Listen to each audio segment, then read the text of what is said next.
नातं जन्मांतरीचं भाग पहिला. फोनच्या घंटीमुळे डोळे उघडले तेव्हा लक्षात आलं मी बेडवर आहे, आपल्याच हॉस्पिटलच्या रूममध्ये. मी इथं अन केव्हा आली हे आठवेना. पुन्हा फोनची घंटी वाजली. मला लक्कन वीज चमकावी तसं सगळं आठवलं. मी दुपारी सगळी वर्तमानपत्र घेऊन बसले होते. त्या सगळ्या वृत्तपत्रातून माझ्या लेकीचे अन जावयाचे फोटो आले होते. 2 दिवसापूर्वीच आम्ही तिचा साखरपुडा खूप थाटात केला होता. त्या समारंभाला राज्यपालही आले होते. फोटो त्यांच्यासोबतचाच होता. शहरातील नामांकित डॉक्टराच्या लेकीचा साखरपुडा शरद यांच्याबरोबर झाला होता. दोघेही IAS होण्यासाठी ट्रेनिंग घेत आहेत अशी फोटो ओळही छापली होती. फोटोत मी व माझे पतीही होतो. मला खूप समाधानाने अभिमानही वाटत असतानाच फोन वाजला. मी रिसिव्हर उचलला तेव्हा पलीकडून ककरशा आवाजात कुणीतरी ओरडलं, माझ्या पोरीला आपली म्हणून वन फुगली आहेस? ती माझी लेक आहे, ते माझं रक्त आहे.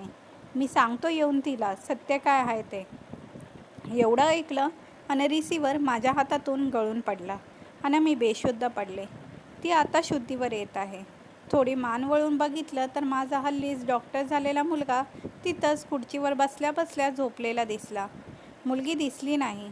बापरे, ती कुठे गेली असेल? तो दुष्ट माणूस तिला भेटून तर गेला नाही ना? माझी पोर, माझ्या काळजाचा तुकडा, माझ्या आयुष्याचा आधार, माझं सर्वस्व आहे माझी मुलगी. पण तो म्हणत होता की ती त्याची आहे, तिच्या धमन्यामधून त्याचं रक्त वाढतंय असं म्हणाला. खरं आहे का ते? पाऊस पडायला लागल्याचा आवाजावरून जाणवला. पावसाच्या आवाजानं मन थेट भूतकाळात जाऊन पोचलं. बाबांशी खूप वाद घालून भांडूनच मी आमच्या छोट्या गावातून IAS होण्याच्या जिद्दीने दिल्लीला आले होते. कोचिंग छान सुरू होतं. दुपारी 2 तासमध्ये वेळ असायचा. त्या वेळात मी जवळच्या एका हॉटेलात लंच आटपून पुन्हा क्लासला जायचे. त्या दिवशी मी लंचसाठी निघाले आणि अवचित खूपच जोराचा पाऊस आला. जवळच्या एका बंगल्याचं फाटक उघडं दिसलं आणि मी पळतच त्यांच्या घराच्या वरांड्यात जाऊन उभी राहिले. आणि मग मनात आलं की घरातल्या लोकांना माझं इथं असं येऊन उभं राहणं खटकणार तर नाही. पण पाऊस जोरातच होता, काय करू? तेवढ्यात हळूहळू घराचा दरवाजा उघडला आणि एक 8-10 महिन्याची एक गोंडच मुलगी रांगत रांगत बाहेर आली. मी चकित होऊन तिच्याकडे बघत होते. ती माझ्याकडे बघून खुदकन हसली आणि तिने आपले चिमुकले हात पसरले. न राहून मी तिला उचलून घेतली. मी दाराकडे बघत होती की तिची आई किंवा कुणीतरी बाहेर आलं तर मी सांगेन की बाळ पावसात जात होतं म्हणून मी उचलून घेतलं. पण बराच वेळ कुणी बाहेर आलं नाही. तेव्हा मीच आत जाण्याचा निर्णय घेतला. बाळाला कडेवर घेऊन मी दारातून आत आले. समोरच्याच भिंतीवर एका अत्यंत देखण्या तरुणीचा फोटो होता. त्याला हार घातलेला होता. तेवढ्यात आतल्या खोलीतून एक वयस्कर स्त्री त्या हॉलमध्ये आली. मी त्यांना नमस्कार करून बाहेर पावसापासून बचाव करण्यासाठी मी उभी असताना हे बाळ रांगत बाहेर आलं आणि पावसात जात होतं म्हणून मी उचलून घेतल्याचं स्पष्टीकरण दिलं. त्यांनी हसून मला बसायला सांगितलं. मी बाळाला खाली ठेवायला गेले तर ती मुलगी मलाच बिलगली. मला काय करू समजेना. त्या स्त्रीने म्हटलं, मुली, थोडा वेळ खाली बस. तू उभी आहेस त्यामुळे तू तिला बाहेर नेशी या लालसेने ती तुझ्याकडून माझ्याकडे येत नाही आहे. मी बाळासकट सोफ्यावर बसले. घर खूपच छान होतं. अभिरूपीची आणि वैभवाच्या खुणा सर्वस्व दिसत होत्या. जवळ टेबलावर जेवायचं ताट वाढलेलं होतं आणि त्यातलं अन्न गार झालं होतं. बाळामुळेच म्हणजे प्रियामुळे त्या मावशींना जेवायला मिळालं नसावं असं मी अंदाज बांधला. मी त्यांना म्हटलं, मी सांभाळते याला, तुम्ही शांतपणे जेवण घ्या. त्या हसून म्हणाल्या, हे तर रोजचंच आहे. हिला सांभाळणारी आया सध्या रजेवर आहे. हिच्या खोड्या आवरता आवरता माझं जेवण गार होतं. माझ्या लक्षात आलं ही स्त्री म्हणजे बाळाची आजी आहे आणि त्या फोटोतली स्त्री म्हणजे बाळाची आई आहे. आता ही स्त्री म्हणजे फोटोतल्या सुंदर तरुणीची आई किंवा सासू असणार. माझ्या मांडीवर असलेली प्रिया माझ्या थोपटण्यामुळे झोपी गेली होती. तिला इथं पाळण्यात झोपव, मावशी म्हणाला. मी हळूवारपणे बाळाला पाळण्यात झोपवलं आणि जाण्याची परवानगी मागितली. तूच आता बोलली होतीस की लंचसाठी निघालीस आणि पाऊस आला, याचा अर्थ तुझंही जेवण झालेलं नाही आहे. या आपण दोघी एकत्र जेऊयात, मावशी बोलल्या. मी प्रथम नकार दिला, पण त्यांच्या प्रेमळ आग्रहाला नकार देणं बरं वाटेना. शिवाय भूकही खूप लागली होती. त्यांनी अन्न गरम करून 2 ताट वाढून आणले आणि मी पोटभर जेवले. जेवण स्वादिष्ट होतं. बरेच दिवसांनी घरचं जेवण मिळालं होतं, त्यामुळे पोट तुटुंब भरेपर्यंत जेवली. जेवणाचं कौतुकही केलं.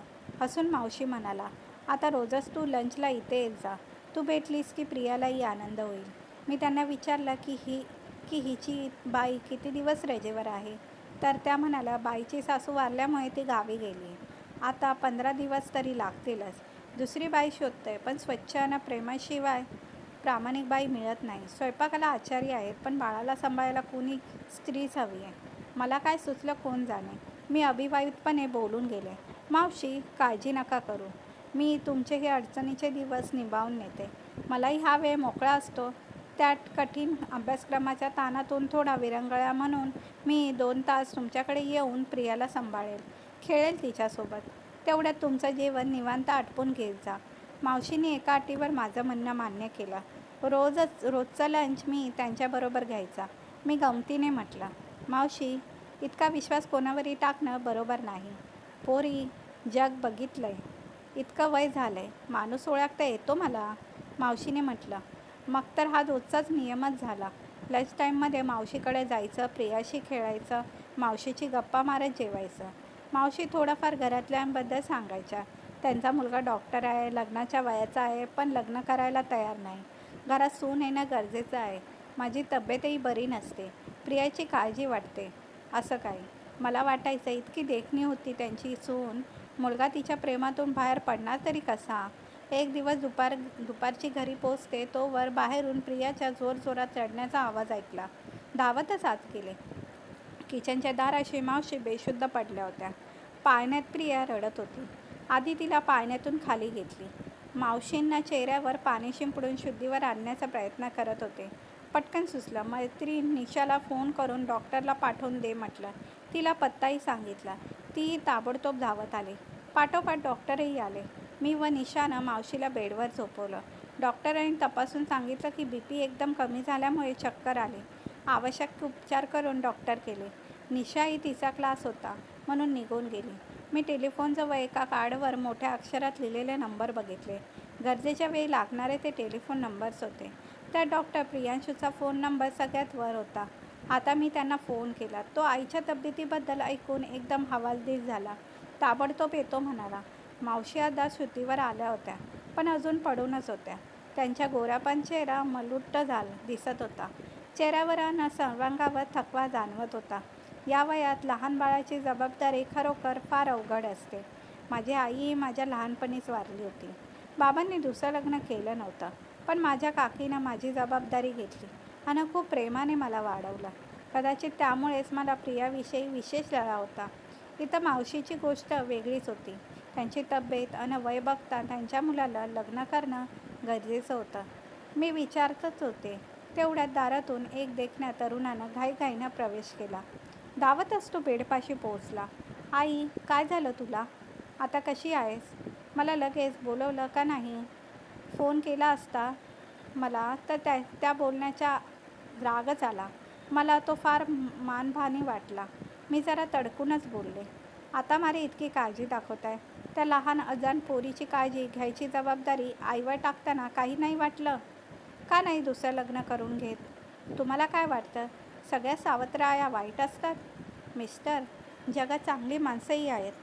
मला तर वाटतं तुम्ही स्वतःला देवदास समजताय आणि आपल्या देवदासी दुःखात तुम्हाला आईचं दुःख लक्षातच येत नाही आहे. डॉक्टर प्रियांशूच्या आचार्याने वाचलेला बंद होईना. कॉलेजात मी उत्तम डिबेटर, उत्तम वक्ता म्हणून प्रसिद्ध होते. त्यावेळी ज्या आक्रमकपणे मी बोलायची तसंच आत्ताही बोलून गेले. बोला ना, का नाही म्हणताय दुसऱ्या लग्नाला? एकाएकी माझ्या लक्षात आलं की डॉक्टरांच्या चेहऱ्यावरचा विस्मय नाहीसा होऊन तिथं आता मिश्किल खट्याळ हसू म्हटलं होतं. तेच मिश्किल हास्य ओठावर असताना ते म्हणाले, अगं बाई, दुसरं लग्न कधी करणार? अजून तर माझं पहिलंच लग्न झालं नाही आहे. म्हणजे? मी आश्चर्याने मावशीकडे बघितलं. आता वासायची माझी पाळी होती. यव्वाना मावशी हळूहळू उठून बसल्या होत्या. त्यांच्या चेहऱ्यावरही तसंच मिश्किल हास्य होतं. त्यांनी सावकाश बोलत मला समजावलं की प्रियांशू त्यांचा मुलगा आहे. प्रिया त्यांच्या मुलीची, प्रियंवदाची मुलगी आहे, जिचा फोटो हॉलमध्ये लावलेला आहे. आता माझी चांगलीच गोची झाली होती.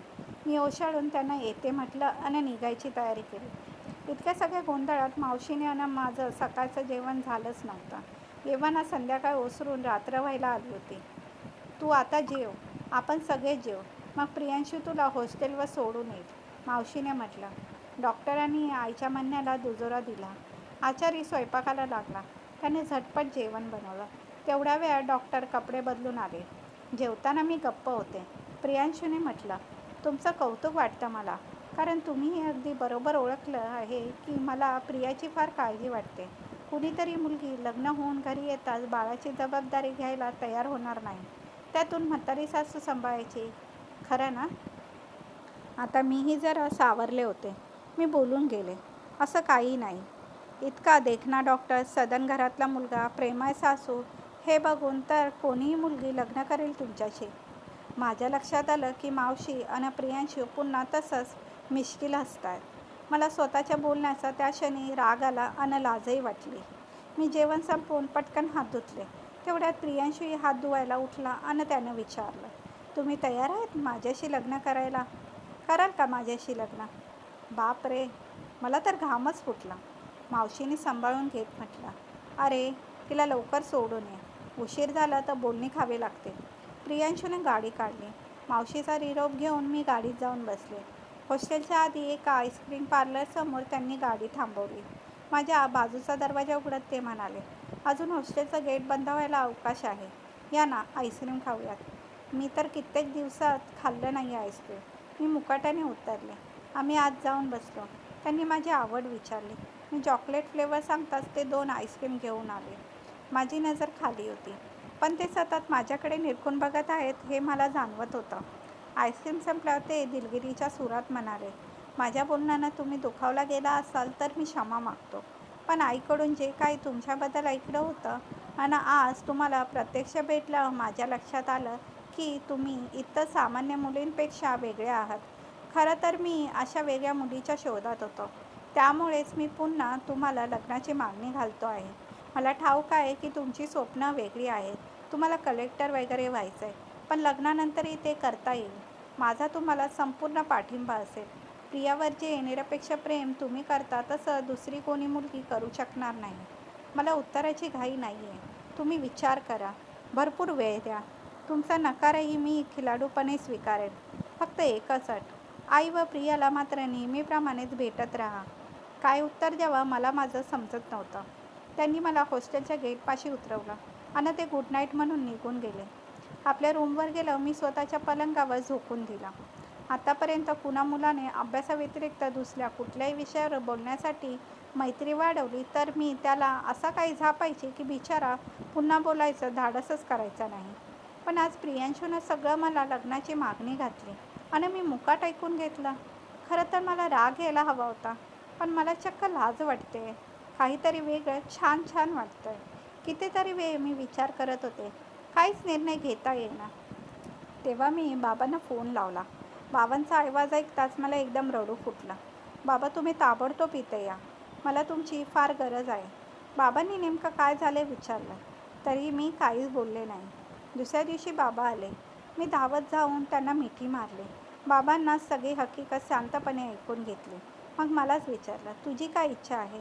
मी त्या कुटुंबाला ओळखतो. प्रियांशू माझ्या मित्राचा, डॉक्टर नीरजचा मुलगा आहे. बाबा स्वतःही डॉक्टर होते. मी म्हटलं, मला समजत नाही आहे, म्हणून तर तुम्हाला बोलावून घेतलं. हे बघ, एक बाप म्हणून विचारशील तर मुलगा आणि घराणं दोन्ही उत्तम आहे. खरं सांगायचं, इतकं चांगलं स्थळ मीही तुझ्यासाठी शोधू शकलो नसतो. पण एक मित्र म्हणून विचारशील तर तुझी स्वप्न UPSC करून कलेक्टर व्हायचं आहे. अशा वेळी लग्नाचा विचार दूरच ठेवावा लागतो. पण प्रियांशूनं तुला लग्नानंतरही शिक्षण चालू ठेव, तो तुला सपोर्ट करेल असंही म्हटलं आहे, तर तू त्याला होकार द्यायला काही हरकत नाही. मी बाबांना घेऊन प्रियांशूच्या घरी गेले. बाबांना भेटून मावशीला खूपच आनंद झाला आणि त्यानंतर 10 दिवसात मी डॉक्टर प्रियांशूचे लग्न करून त्यांची बायको म्हणून त्या घरात आले. मावशींना मी आता आई आणि मम्मी म्हणत होते. सगळा वेळ माझ्यासोबत राहायला मिळत असल्याने प्रियाही खुश होती. खूप दिवस गेले. खरं तर खूपच भराभर गेले. मी माझ्या संसारात खूपच रमले होते. आई आणि प्रियांशू मला अभ्यासाला बस म्हणून दटावत असले तरी मी अभ्यास करणं टाळतच होते. घर नित्य नव्या पद्धतीने सजवणं, प्रियाला सांभाळणं आणि तऱ्हेतऱ्हेचे पदार्थ करून प्रियांशू व आईला खायला घालणं यातच माझा वेळ जात होता. बाबांचे एक मित्र दिल्लीत वकिली करत होते. माझं कोचिंग सुरू असताना मी दर आठवड्याला त्यांच्याकडे जात होते. ते लग्नाला आले तेव्हाही त्यांनी मला त्यांच्याकडे येत राहण्याबद्दल सांगितलं होतं, पण मी त्यांच्याकडेही जात नव्हते. आपल्या या नव्या जगात मी खूपच आनंदात होते आणि तेवढ्यात माझ्या सुखाला दुष्ट लागली. आमच्या बंगल्यात ती प्रियवंदाची खोली तिच्या लग्नापूर्वी जशी होती तशीच आईने ठेवली होती. मी विचार केला, एकदा ही खोली छान स्वच्छ करून तिची पुन्हा नव्याने मांडणी करूया. खोली आवरताना मला प्रियंवदाच्या काही डायरी सापडल्या. मला एव्हा इतकं समजलं होतं की प्रियंवदानं घरच्यांच्या विरोधात जाऊन लग्न केलं होतं. प्रियांशू त्यावेळी MS करायला अमेरिकेला गेले होते. वडिलांनी परवानगी दिली नाही तेव्हा प्रियंवदा घरातून निघून गेली. तिनं लग्न केलं आणि मुलगी झाली. त्या मुलीला जन्म देतानाच तिचा मृत्यू झाला होता. तेव्हाच प्रियांशूनं प्रियाला आपल्याकडे आणलं होतं. मुलीचं पळून जाणून लग्न करणं आणि त्यानंतर तिचा अकाली मृत्यू यामुळे बाबा इतके खचले की ते पॅसिव्ह अटॅकनं गेले. यापुढची माहिती मला प्रियंवदाच्या डायऱ्यावरून मिळाली. एक डायरी प्रियाच्या जन्माची चाहूल लागल्यानंतरची होती. प्रत्येक दिवसाची हकीकत त्या डायरीत नोंदवली होती. शेखर म्हणजे प्रियंवदाचा नवरा तिच्यावर जीवापाड प्रेम करत होता. त्यांना मुलगीच हवी होती. त्यानं तिच्यासाठी शिका नावही ठरवलं होतं. प्रियंवदाला मुलगा हवा होता. तिनं त्याच्यासाठी प्रियंक हे नाव ठरवलं होतं. त्याची ती प्रेमळ खोटी खोटी भांडणं वाचून तर माझे डोळेच भरून आले. त्याच क्षणी माझ्या मनात आलं की बिचारा शेखर, त्याला त्याच्या मुलीची म्हणजे प्रियाची नक्कीच खूप खूप आठवण येत असणार. पण प्रियांशू किंवा आई कधीच शेखर नावही घेत नाहीत. का बरं? पण आपल्या लेकीला भेटण्याचा हक्क तर बाप या नात्याने शेखरला आहेच. मी कायद्याचा अभ्यास करत होते त्यामुळे हक्क वगैरे मला जास्तच कळत होतं. मी गुपचूप एक पत्र शेखरला टाकलं की तुम्हाला प्रियाला भेटण्याची इच्छा होत असेल तर तुम्ही केव्हाही येऊ शकता. शेवटी ते तुमचीच मुलगी आहे. आता मी शेखरची वाट बघत होते की जेव्हा ते येतील तेव्हा आई व प्रियांशूला कसा आश्चर्याचा धक्का बसेल आणि प्रियाला बघून शेखरला किती आनंद होईल. मंडळी, या कथेचा उर्वरित भाग नंतरच्या भागात दाखवला जाईल. ही कथा तुम्हाला कशी वाटली कमेंट करून आम्हाला नक्की सांगा. कथा आवडली असेल तर चॅनलला लाईक करा, शेअर करा आणि चॅनलला सबस्क्राईब करा. धन्यवाद.